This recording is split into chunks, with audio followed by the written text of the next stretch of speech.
sini saya Rahula Vijasamanta akan membawakan berita mengenai penyakit Schistosomiasis. Schistosomiasis merupakan penyakit zoonotik yang disebabkan oleh cacing spesies Schistosoma japonicum, salah satu cacing trematoda yang hidup di pembuluh darah vena manusia, dan merupakan salah satu penyakit yang tertua dan penting di dunia selain malaria.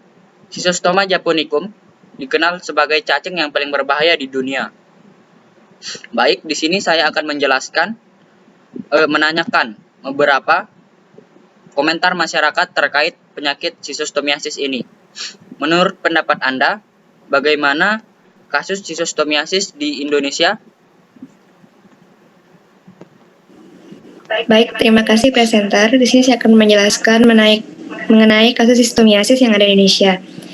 Jadi Schistosomiasis ini merupakan masalah kesehatan yang ada di Indonesia yang terdapat hanya di Sulawesi Tengah, khususnya didapat di tiga daerah yaitu dataran tinggi Napu, Lindu, dan Bada.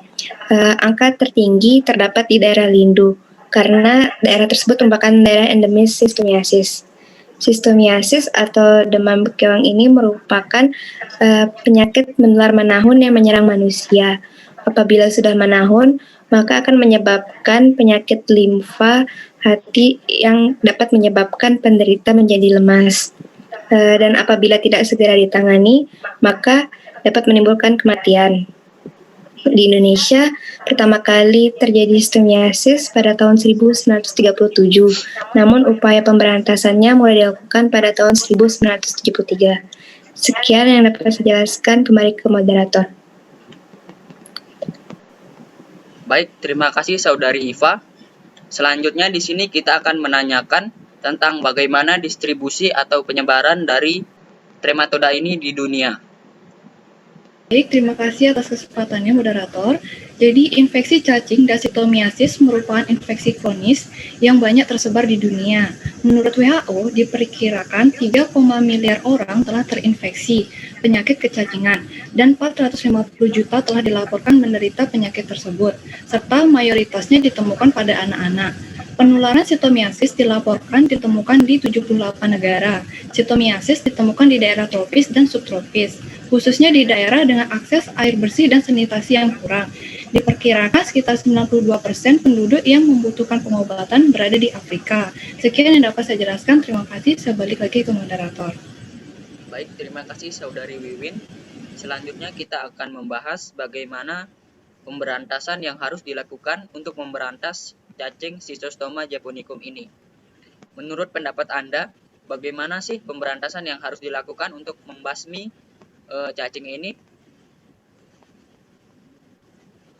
Baik, terima kasih moderator. Jadi, pemberantasan keong perantara merupakan upaya yang sangat penting dalam mengendalikan Schistosomiasis karena dapat memutus rantai penularan. Pemberantasan keong perantara ini dilakukan dengan dua cara, yaitu secara mekanik dan kimia. Secara mekanik dilakukan dengan penggunaan pengolahan air yang bersih di daerah fokus, pengeringan di daerah fokus, dan pengolahan lahan. Sedangkan secara kimia dilakukan dengan menggunakan moluskisida atau bahan kimia lainnya. Moluskisida yang digunakan yaitu diklosamid. Moluskisida juga digunakan sejak tahun 1980-an dan digunakan hingga saat ini. Moluskisida juga memiliki beberapa kekurangan, yaitu bersifat toksik terhadap lingkungan, air, biota mikroskopik yaitu zooplankton dan fitoplankton. Sekian dari saya, kembali lagi ke moderator. Baik, terima kasih Saudari Fatmi. Selanjutnya kita akan membahas mengenai penyebaran atau penularan dari Schistosomiasis ini. Menurut pendapat Anda, bagaimana sih penularan dari penyakit Schistosomiasis ini?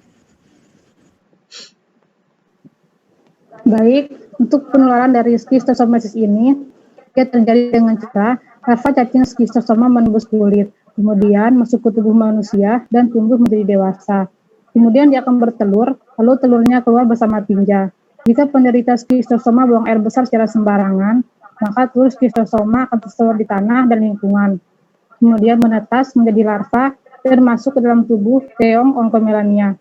Larva ini juga dapat masuk ke dalam tubuh hewan mamalia seperti sapi, kerbau, kuda, dan anjing. Hewan-hewan ini dapat menjadi sumber penularan dengan menyebarkan telur skistosoma melalui tinjanya. Sekian dari saya kembalikan ke moderator. Baik, terima kasih Saudari Sari. Baik, itu tadi perbincangan singkat bersama masyarakat. Jangan lupa untuk tetap menjaga kesehatan dan kebersihan dengan cara hindari kontak dengan siput yang berkeliaran di sawah, air tawar atau lumpur. Segera bersihkan kulit yang terkena air kotor untuk menurunkan potensi terjadinya infeksi. Sekian dari kami. Terima kasih.